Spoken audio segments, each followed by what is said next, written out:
Hello and welcome to the Panthers Courtside Report, our final edition here for the 2018-19 season. Talking Panther women's basketball with head coach Kyle Recklitz. My name is Matt Menzel. I can't believe, Coach, as we sit here, it's the final week of the regular season already. I mean, this season has flown by. It went by so fast this year. I mean, I was just talking about that with our staff in the offices. Just we remember preparing for Indiana all the way back in November and how much fun that was, and it's still fresh in our memories. So it's been a great season so far. I'm excited to kind of finish here and finish strong. We're on a 2-game winning streak, so we'll see what can happen. Yeah, with the 2 consecutive victories, wins in 4 of the last 5, the team sits right now with 14 victories, 13 defeats, 9-7 in Horizon League play. And let's go back a couple of weeks, back to the last road trip on the 15th of February. A victory against Cleveland State, winning by the final score of 78-60. Largest margin of victory over Cleveland State since 2000. And what I loved about that game is the Panthers took control from the beginning. And yes, Cleveland State made a couple of runs, but the Panthers always had a response, and you guys were able to take care of business. That was a really great game for us. And even just coming into that week, we had a lot of fun as a team. You know, we hit practice once we got to Cleveland State, and we played a lot of games within the practice. It was very loose, and so I was a little concerned coming into that game, like, oh gosh, how are we going to play? Because we usually are a lot more tighter and structured. And when we played that well, I was like, oh, maybe this is how our team needs to be. I was really impressed with just how we stepped out on the court, and even when we subbed, it just seemed like we were still on the same page. And a game in which feed the post. Megan Wallstead went absolutely nuts inside, 12 for 17 from the field. She scored a career best of 27 points. Yeah, and it was cool to hear our bench reacting to it. It was just, they were the ones that were saying, like, feed her, like, she's hot. At one point, Megan hit a shot, and Lizzie Odegaard is, like, sitting right next to her, and she goes, she's so good. And when you have a team that's like that really doesn't care who gets the glory and just wants to win games and have fun, I just think, like, that just goes to show you where our culture is at and how much of a family we truly are. It does blow my mind when you look at the Panther bench, how aware the bench is to upcoming milestones, career high performances. I mean, they're aware of who's doing what, and as you mentioned, they're locked in and they want to see everybody succeed. It's not it's a me, it's a we concept. Yeah, absolutely. And, even that example I just used with Lizzie and Megan, Megan's a freshman and Lizzie's a junior. It would be very easy to be a little bit more on the selfish side and say, I'm a junior, I should, but that's not how we are, and that's not how Lizzie is. And it's just cool to see that our entire team is bought into that. And you can go down the list of our conference games, and different people have stepped up. And I think at one point we had talked that we had 6 different leading scorers in 6 different games during a stretch there. And for as much as a coach, I would love some consistency. I think that's really fun for our team because the other team doesn't know who they have to stop. I'm glad you brought that up because there have been 10 different leading scorers for the Panthers. That's tied for best in the nation with Boise State and South Carolina. Note that Lizzie Odegaard and Jamie Wright also in double figures in that victory against Cleveland State as the Panthers shot a season best, almost 52% from the field. 2 days later, a tough loss against, at that point, a red-hot Youngstown State Penguins squad, losing 67-47. Again, a tough game right from the get-go. Youngstown State, it was their senior day, it was their final home game. They were just hitting shots and were able to eventually pull away in that second quarter. Yeah, that first quarter we really played with them, but gave up way too many points. I think it was 18-15 in the first, and I was really proud with how we were scoring. And I felt like, okay, we're scoring on the road, so we're going to be able to, sustain this. And then we just hit a wall. And I don't know, going back and watching some of the film, we still got great shots. We were moving the basketball still really well. We just weren't hitting them. And it gets to that point where then the lead, kind of builds, and it's tough. Anytime you're on the road, it's tough to come back when you get yourselves in a hole. We really tried to in that fourth quarter. We actually had a really great fourth quarter. I think we ended up scoring in the 20s, but it was just a little bit too late. One of the bright spots from that loss against Youngstown State in that fourth quarter, Alyssa Morris, she came through with a career high of 7 points. She's playing with more and more confidence, and you can tell that she's finally getting up to speed these last number of weeks as she gets more and more playing time. But besides her scoring on that road trip, she had 5 steals in the 2 games combined. I mean, she's got quick hands. She really does. That's the biggest reason we recruited her, and that's what's so fun is watching her be that defensive player that we know she can be. She takes a lot of pride in that aspect, and now that she is starting to gain some of that confidence, you can just see her stepping up in so many different ways. Like in practice, she's talking more. On the bench, she's talking more. So even when she's not on the court in the game impacting it, she's impacting it in so many other ways because of how she's stepping up as a leader. So I'm really proud of her progress from the beginning of the year to now, and I just hope that continues to excel as we hit this postseason. From a loss to Youngstown State to a bounce-back victory to start the final homestand, a victory against Detroit Mercy, 59-34 on the 21st of February. And I don't think you could have asked for a better start. 18-0 after the first quarter of play. Detroit Mercy 0 for 16 from the field. That game all about defense. Yeah, it really was, and our team was so locked into the scout. It was really player personnel, and just making sure that we didn't allow them to do the things that they're used to doing, and we really tried to take that away. And I had one of the officials right when the second quarter was starting kind of standing right next to me, and she goes, "I have never seen that happen before." And I was like, "Neither have I. I hope we can sustain it." For as much as we didn't hold them scoreless for another quarter, we still really locked up defensively, and that got our offensive flowing as well, because we were really confident that we were getting stops. You know, we talked earlier about the team being locked in and knowing about upcoming milestones, and you could hear the bench counting down because it was a record-setting night as well against Detroit Mercy, as the Panthers set the single-season program record for blocks. But then Ryan Johnson also set the individual single-season record for blocks. Just a fun night in that regard. Yeah, and it was, our team was like counting them out loud. It was kind of cool. And even towards the end of the game, we were really close to breaking the single game record for blocks, because we had 10 and the record was 11.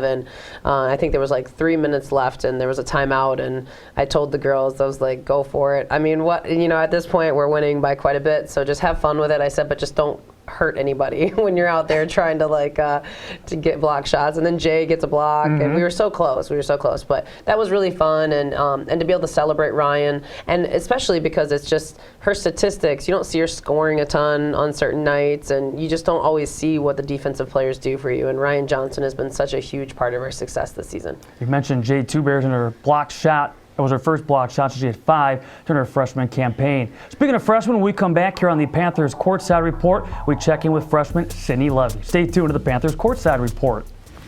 It's always out there. The horizon. A reminder that our greatest goals are rarely attained. And as soon as you reach one, another emerges. But every day we rise and work harder. Dig deeper, ask one more question, take one more shot in relentless pursuit of our horizon. Welcome back to the Panthers Courtside Report, being joined by Panther freshman Sydney Levy. And let's get right to it, going back to your days at Appleton North as a Lightning, the Lightning winning back-to-back state championships. What made those teams so dominant, so special? Really, I feel like it's just because we had great team chemistry.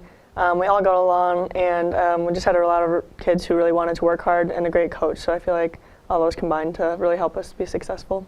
Your junior year, the team went a perfect 28-0, and then by your senior year, again, bringing home a state championship. Did you guys find it more challenging that second time through? Because I'm venturing to guess you got everybody's A game. Definitely. We had a target on our back my whole senior season and that whole year. But really, we just had to keep our mind sharp and be prepared for that, and then just know that we could still make our run, focus on one game at a time. And what a way to wrap up your prep career in that championship victory against Maguanago. You came through with a total of 17 points. What do you remember about that final high school performance? It was kind of surreal. Obviously, it doesn't kick in that it's over until a couple of weeks later, but I just remember that was the best way that I could have gone out on my career and in my high school career with my team, so that was obviously exactly how I wanted it to end. In your time with the Lightning, over 1,200 points, also finishing tops in program history for three-point makes in a season and in a career. Number of accolades came your direction as well. How would you summarize your time at Appleton North? I think it was very successful, both for personal career and team. But honestly, it was just some of the most fun I've ever had with the team, and so I miss it. But I'm also glad to be continuing basketball here and get some more big wins like that too. We'll talk more about your three-point shooting as we go along and talking about your first Panthers season. But have you always been a three-point threat, or is that something that's kind of developed over time? I've always worked on my shot probably since I was younger with my dad. But obviously, adding the inside-outside game was something I've worked on with him as well, because shooters are kind of a dime a dozen, so you have to be able to add in some other skills along the way, so you're not just labeled as a shooter. You brought those skills to Milwaukee. Why Milwaukee? Milwaukee was just a great place for me. I knew right away that it was somewhere I could fit in. The team is like a family, and I love all of my teammates and the coaching staff, and I really like that they focus on building you as a player, but also as a person. What's been the biggest difference for you, or the biggest adjustment from being one of the top players at Appleton North to now being in the rotation with the Panthers? Definitely like the pace of the game and how strong everyone was when I came in at the beginning of freshman year. And I would say just getting used to that, because in high school I was either one of the taller kids out there or the stronger ones out there, and in college is definitely not the case at the beginning. So not getting adjusted to that and the conditioning and everything was probably the biggest difference that I saw. Did that take a little time to adjust to, or is it something that you kind of eventually just grab the grasp of and were able to adjust to? Yeah, it took some time to adjust, but that's what was really helpful about coming in the summer before the season, is that we got to do strength training, conditioning, and play like one-on-one in the summer, and getting used to playing against our own teammates to kind of adjust to that strength and pace of the game. I've heard other players, I've heard coaches label you as a gym rat because you're always in the gym working on your game, and you're one of the first players out before a game, getting shots up. Where does that work ethic come from? I would say that my parents have really instilled that in me. My dad and I would always go to the gym. I know, like, when I was younger, I used to beg him to take me before school, and then obviously he kept up with that and helped me, and basically taught me that it's hard to be successful without hard work, and so putting in that work will get you places that you want to be. So it's kind of a choice that you make. Also having success off the floor, one of the top GPAs on the Panther roster. Is that challenging? You talk about adjusting to life not only as a college athlete with the travel involved, but then what's required of you in the classroom. Yeah, that was definitely an adjustment. Time management for sure, which I always thought I was great at time management, but then you get to college and you start traveling and it's even bigger than you think it would be. But that also helps coming from my parents, both teachers at some points in the career. Now they're at different paths, but definitely instilled that education is important, and putting aside the time to make sure you're getting your work done should come first. So, back on the court, have you been pleased with the progress you've made now from start to the current point in the season? Yeah, I feel like personally I've made progress, and our team has made progress as well. And I hope that just with more time and effort, like getting in the gym, like you said, will help that progress grow even more. I know it's all about the team aspect, but how about individually? Do you have a top performance to date that you're most proud of? I would say my game against Marquette. I think that was a huge game, and obviously Marquette's ranked very high in the nation, and they're just a great overall team with a great class of seniors. And so I think that with me being able to help our team almost notch them out and get that, I think we only lost by 9 in that game. That was a really close victory that we could have had. And so I think that I did my job to help our team in that game. One of your top point performances, though, came at Detroit Mercy, erupting in that second half, coming through with a career best of 23, which included 17 in the second half, knocked down 7 threes, tied for third in program history. Of your double-figure scoring performances, 4 of the 5 have come at home. Is that a coincidence, or is it just a comfort? When you look at the backdrop, the surroundings, there's a comfort level there? There is a little bit of comfort. It's easier to play at home than on the road, obviously, because you practice every day in your gym and things like that. But I mean, as a shooter, the backdrop doesn't always matter, because your shot's your shot no matter where you are. Overall, you take a look. You mentioned the Detroit Mercy game. You go back to Oakland now. Most recent home game, able to go off for 4 3-point field goals. Had a nice stretch there in the second half. When you get that second, maybe third 3-point shot to drop, do you have a sense like, hey, it's my afternoon, or I feel it today. I got, my shot's falling. I feel like I'm in rhythm. Yeah, I was going to say, you can find that rhythm, and once you know you're in it, then sometimes there's games where you could chuck anything up there and it will go in, but there's others where you still have to stay in tune, and it just depends on the game. So there are some games where you're just feeling it, and somewhere your shot's just dropping, so yeah. Just finally, with what's left here this season, going on to your sophomore year, what's maybe the focus of your game? What aspects of your game are you working on, trying to improve as you go along? One thing that I really want to focus on in this postseason after this end of the season is that more working on my driving game and getting back to some of the things I did do in high school and AAU, because I feel like I've been shooting a lot. Coming into college and maybe just adding some more dimensions to my game would be great. All right, Cindy, thanks for your time. Thanks. That's Panthers' Cindy Levy, and more of the Panthers Courtside Report coming up after this.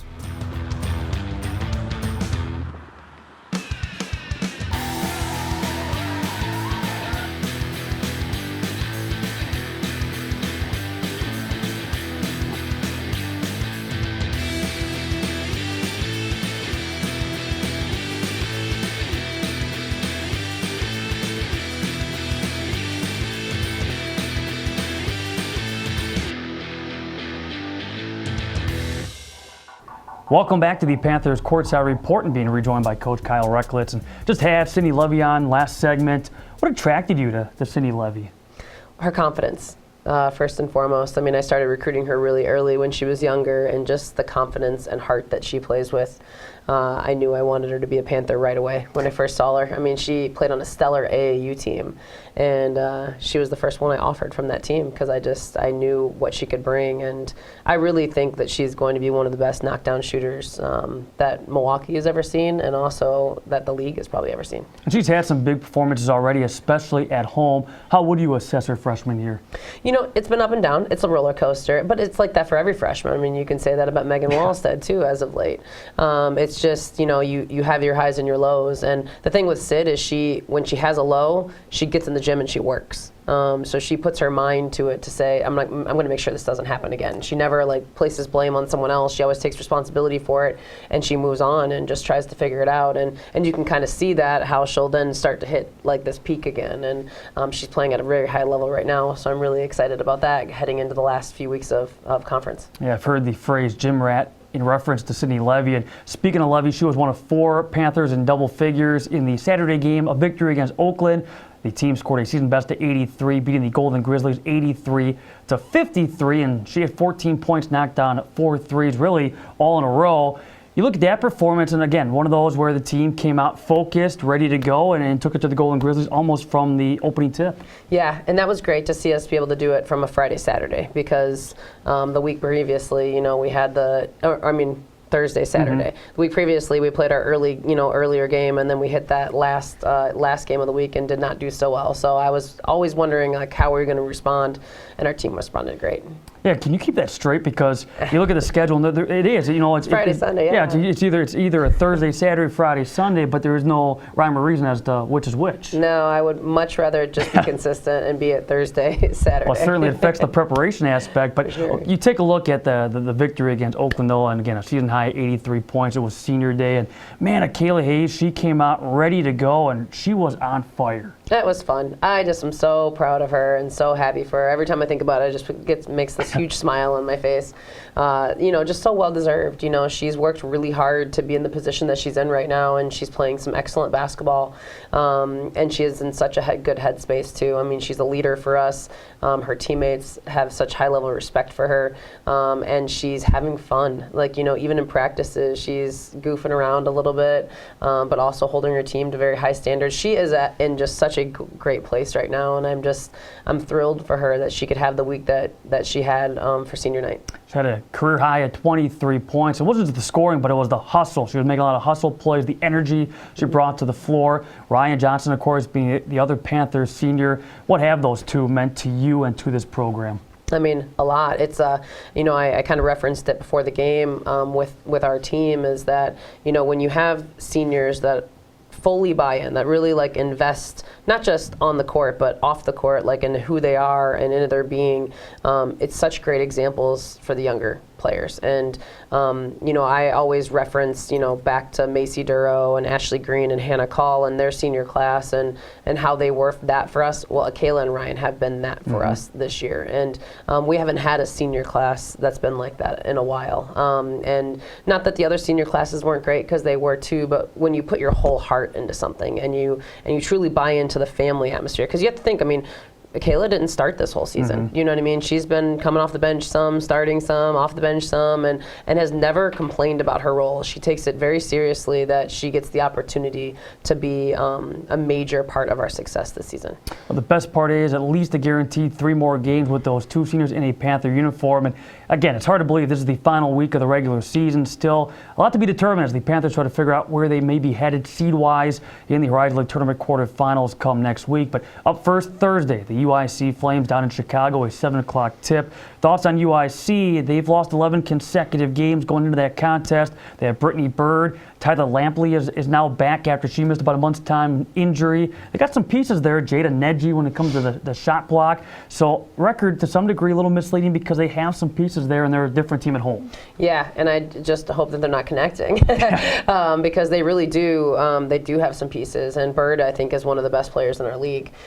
She can create off the bounce. She can get downhill. Can shoot the three some. And so we did not do a great job defending her last time we played them. She had 22 against us. So we're really going to be locked into her from the start. That'll be, Akayla and Bree's like primary roles is to making sure that, she doesn't score because that's with their length that they can do that. But it's going to take a team effort, and we've got to do it on the defensive end. Let our defensive, prowess, flow into our offensive side. So especially on the road, you don't want to rely on hitting shots. So we're going to really focus on the defensive side and excited for another opportunity. See if we can build on this streak. I know you take it one game at a time, but for the sake of the show, we got to look ahead to Saturday as well. And it potentially is the first of back-to-back meetings against IUPUI. And to the jungle, we'll go to the Panthers on Saturday at 1 o'clock. Macy Williams, you start there, but she's not the only piece of that team. The Jaguars' top 4 finisher for a reason, and they escaped here with a 1-point overtime win. Yeah, and that was a great game. And so, it has been the last 2 years. I think it's been great games. And last year we went down there and were fortunate enough to win. So I think we played the Welcome to the Jungle song as we were driving onto campus. We have to repeat karaoke? May have to redo the karaoke set of that. I think I was air drumming quite a bit, yes. Or air guitaring quite a bit. But they are a very good team. They're very talented. They very similar to us, where you just never know which one of their players is going to step up into a scoring front. And so we've got to be really locked in, and we've got to get to the free throw line. They shot 23 free throws to our 8 in the home contest, and when you lose a game by 1, that's really unfortunate. So that's going to be a primary focus for us, is seeing if we can draw some contact. All right, so UIC, IUPUI to wrap up the regular season, then a Horizon League Tournament quarterfinal, March 5th or 6th. Stay tuned to mkepanthers.com for more information. Coach, as always, thanks a lot for your time. Thanks for your time all season long, and best of luck these final couple of weeks. It's been great. Thank you so much. Stay tuned for the men's side of the Panthers Courtside Report with Scott Warris and head coach Pat Baldwin. It's always out there. The horizon. A reminder that our greatest goals are rarely attained. And as soon as you reach one, another emerges. But every day we rise and work harder, dig deeper, ask one more question, take one more shot in relentless pursuit of our horizon. Back inside the Panthers Courtside Report, we talk men's hoops now. He is head coach Pat Baldwin. Coach, we'll talk about the homestand. We'll talk about senior night coming up this Saturday. We'll talk about the guys being honored. First, let's just wrap up the week that was. A couple of road games at IUPUI and at UIC. In Indy, a week ago Thursday, 67-60 is the final. You fall to IUPUI. Great fight from your guys. It was just a little bit of a mini drought there with about 5 minutes or so to go. That was the difference. Yeah, absolutely. Our guys, fought throughout the game, and, it was a segment where we were, I think, 54-54 at one point. And then you start thinking about your execution, how you want to be down the stretch, and I thought that we had some opportunities that we didn't take advantage of, and certainly IUPUI did. You started the game 6 for 6 from the three-point line, and it was a great night for your guys beyond the arc. As you have watched your team this season, when they are at their best from the arc, what is happening out there on the court? I think a lot of times when you see us doing so well from the three-point line, you also have to look inside and what's happening in there.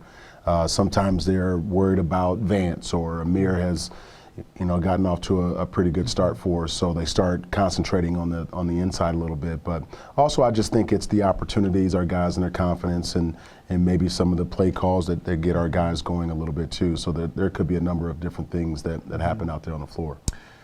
When I think about some of the three-point shooting that you have had this year, obviously Jake Wright and Darius Roy has been very good, DeAndre Abram as well. How much would you say, when fans watch you play, how much of that three-point prowess is scripted, it's a set play to get Jake a look, or it just comes within the natural flow of an offense? Maybe the initial play breaks down and then you have to move on to your secondary options. I think a lot of it depends on where the ball is, and some of it is just instincts as you're playing the game. If the ball goes inside and out and they're they're doubling inside. There's an opportunity for a kick out there. If it's penetration from Darius or somebody else trying to get into the lane, naturally your defense is going to get sucked into where the basketball is, and there's opportunities there. And then we do have some special sets that we try to get our guys that can really shoot the basketball some open looks. You mentioned instincts. Name a guy or two that you appreciate the instincts he has on this team this year, and we'll look to build maybe moving forward even. I think one of the guys that I look at is someone like Bryce and even Darius. Those are two guys that handle the ball the most. So I think their instincts are, if there's pressure, go by my guy. If there's help that that I'm drawing, then I have to kick. So those are two guys that certainly have a lot of those instincts that you look for in a player, and we look to hone that skill going forward. We talked about this a couple of weeks ago when we had Bryce here on the show, and the relationship you have with him. What is the relationship you have with Darius right now? Because that coach point guard relationship, not only did you play that position, that's a unique one, and it's a special one. It can be. I think you have, with Darius and myself, there are two tough guys who love to win, who love to compete. And, a lot of things I think that he's picking up, especially late in the year, are those that coach on the floor type of feel. So, that's the relationship that we have. We have a very good give and take with our personalities. I think he's starting to see a lot more of what I'm seeing out there and trying to execute those on the floor. But we're very close. We have an opportunity outside of off the court to really to really jab at each other and joke with each other, and I think he can take it as well. And I think the other side of it too is sometimes it's not going to be all jovial and smiley and all that stuff. And he comes from a military background with his parents, and he also understands how stern that I can be at sometimes as well, or at times, and certainly he can take it. So it's hot and cold at times, and but I tend to like the warm personalities that we both have. That's a part of it, and I don't know how much of that people or fans recognize. You as a head coach, but all of your assistants as well. There's a psychology to coaching in general, obviously, but to find out who can I push, how far can I push them, who are the ones maybe I got to back off of a little bit, who are the ones I can push a little harder than others, and each and every kid is different. No question about it, and it's funny that you mentioned that. We absolutely talked about that last week, about the psychology of each and every kid on our team, and how they are coached different, and how we do talk to them differently, and we have to understand that as coaches. If we don't, then we're doing our players a disservice. Someone like Dre, you might need to pull him, to the side and talk with him one-on-one a little bit more. Someone like Darius, you can get on, or on him a little bit more in public, and that's just the nature of kids and nature of relationships when you're in it. How did you like to be coached? I like to be pushed. My dad, from a very young age, and I was the youngest of 7 in my family, and there was always that constant prodding and pushing, and it didn't bother me at all. You could yell and scream at me. You could have a one-on-one conversation with me. It really didn't matter. But I love to be pushed, and I love to, for my coaches to try to get the very best out of me. The psychology, it's a fascinating discussion. We could do shows and long segments on just that element alone. Before we take the break, Coach, let's turn the page then to this past Sunday at UIC. A remarkable comeback by your guys, down 17 in the first half, down 9 at halftime, to take a 3-point lead about midway through the second half before UIC made one final push to finish out ahead. But my gosh, and we've used the fight word a lot, but again, on display by your guys. Disappointing in the loss in the end, obviously, but gosh, to come back on the road, UIC's final home game, it was impressive. Yeah, I thought it was a remarkable fight by our guys, and we didn't get off to a great start against UIC, but then, to be able to cut the lead down to 9 going into halftime was remarkable, because I didn't know if we had any in the tank. We put so much out there against IUPUI, and we wanted to get off to a great start against UIC, but fell down. And but I encouraged our guys in our last huddle. I think it was 2:35 before the half. I said, let's close out this half strong. Let's try to get under double digits if we can, and we certainly did that, and made a great push, to ultimately take the lead, 52-49, and the air came right back out of us once Ferguson hit that three to tie it back up. Well, there is an adage that sometimes coming back from big deficits, it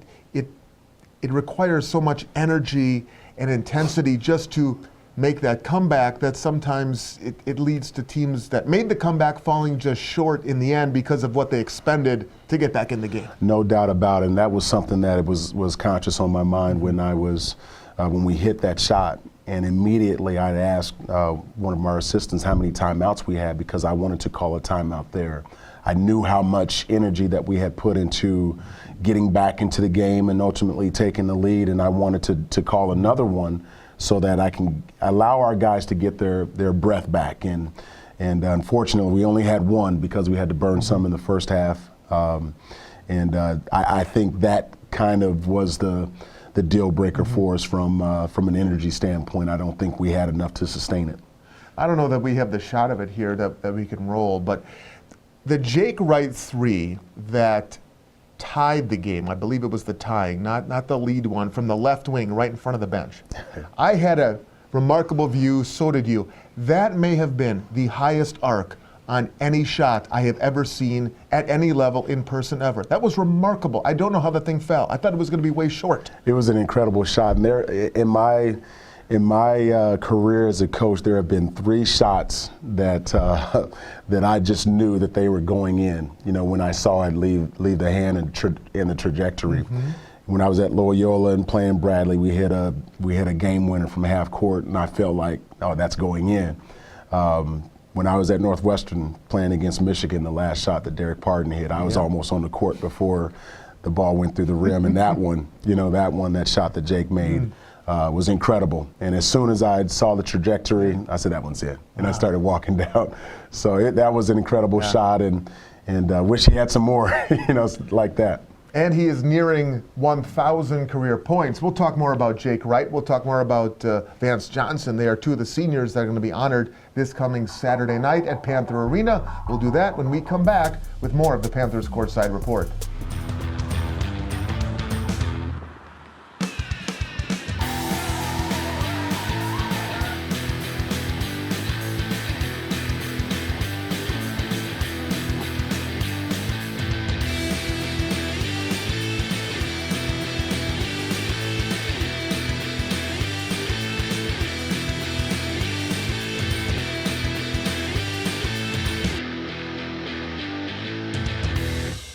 Welcome back. Final segment of this week's edition of the Panthers Courtside Report. Scott Warris and the coach, Pat Baldwin.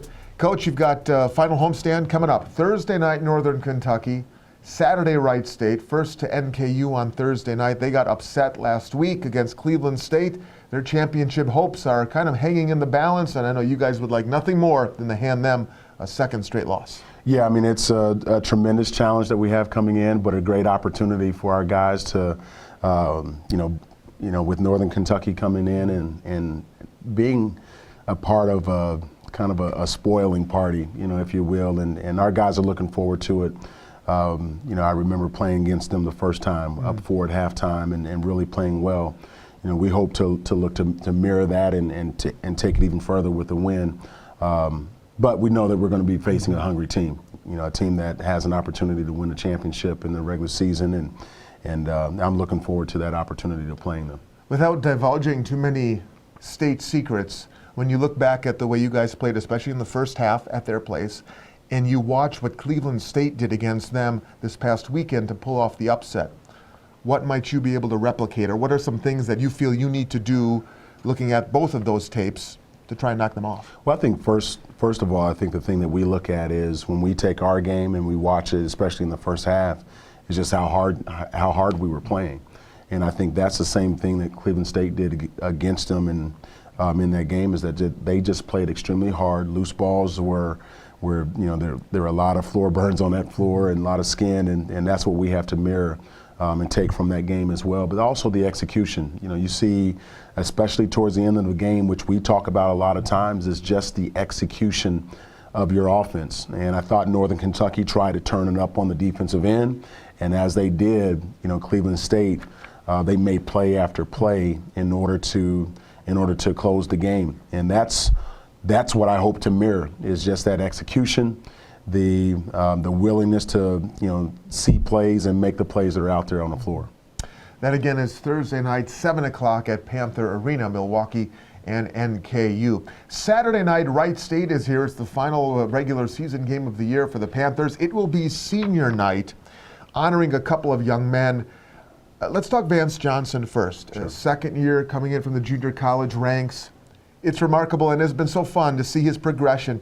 And it's been mind-boggling, his improvement from his first year last year to this year. It's been a joy to watch. It definitely is, and I can remember being in his living room, when I first got the job, and talking with him and his parents about the opportunity here and the promises that we'll make, and certainly the opportunity that he would have in our program. But again, to see the progression and the development of Vance is very heartwarming, because we know where he came from.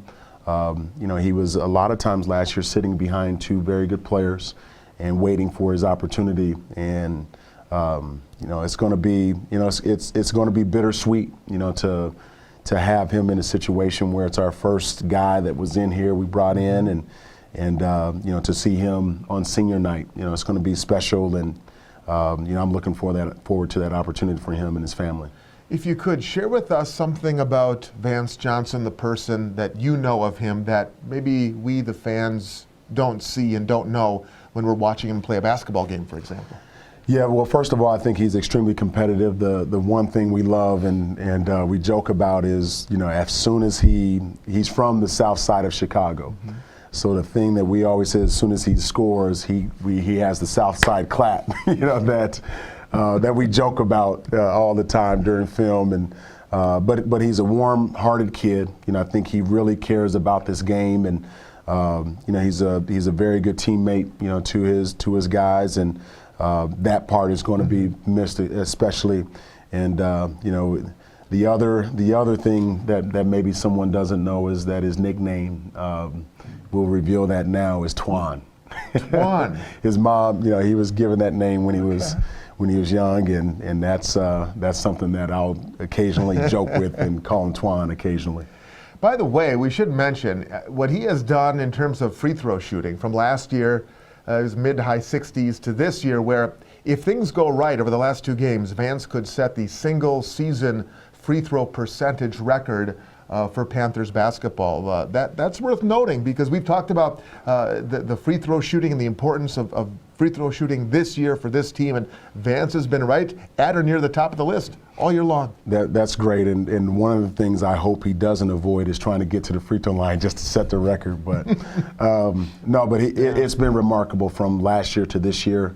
We talked about from the time that we started our training in the summer leading into the fall, and as the season got started, that we wanted to be 80 and above as a team if that's possible. And I think he took that to heart, and really we count on him to make those free throws when he steps up there. It's almost a shock when he does miss. And the other senior that will be honored, this was his only year here in Milwaukee, but he left quite a mark, and that's Jake Wright. And Jake was on the show, I think last time, or a couple weeks ago anyway. And for somebody to come in as a graduate transfer and be deemed a captain, a co-captain on this team, speaks to his character and his leadership. And he has delivered, and he's closing in on 1,000 points this weekend as well. Yeah, Jake is, he's made a huge indelible impression on our program, and certainly on me. I've known him for a while, and I've seen him through AAU, but the opportunity that I had to coach him, especially for this 1 year, I wish I had another, because he's so special to our program. When we get this thing really up and running and successful, I told him that he's going to be, very, very big in the foundation of what we're building here. And but he's done a great job to be named a captain. From the very first time that he stepped foot in here, just talks about his character, his leadership, and what he's all about. He is about the team. He cares so much about his teammates, and we're going to miss him, and certainly his ability to shoot the ball. I'll ask you about Jake the same question I did Vance. Tell us something about Jake behind the scenes that fans don't recognize just watching him on the court. Well, I think, a lot of times we look at Jake shoot the basketball and we think it's so easy, because it comes out of his hand. Looks easy. He shoots it really well. But I don't think people truly realize how many hours he puts into shooting the basketball and concentrating on that and working on that, his footwork, the timing off of screens. The thing that you have to do in a game is you have to come off full speed into your shot, especially for him where, he's not putting on the floor a lot. So a lot of teams are trying to take that away. So when he's working behind the scenes, he's going as if it's, 2 minutes left in a game and sprinting off of a screen. That's how hard he goes. And that's the one impression I think he made on his teammates is just that work ethic. It's unbelievable. It's like none other that I've been around. There's probably, 2 or 3 guys that I've worked with, and that's not dismissing any other kids that I've been able to coach. But as far as that work ethic every single day and how hard he goes, there's none like him. And 13 points shy of 1,000 heading into the weekend. Thursday night, Northern Kentucky, 7 o'clock, and then Saturday night, 6 o'clock, the matchup with Wright State. Get there a little early, though, because we'll have those senior day celebrations a few minutes before tip-off. Coach, I appreciate it as always. Best of skill here this final weekend. Thank you very much. I appreciate it. For the coach, I'm Scott Warris. For Matt Menzel and Kyle Recklitz, we'll see you next time. Thanks for watching the Panthers Courtside Report.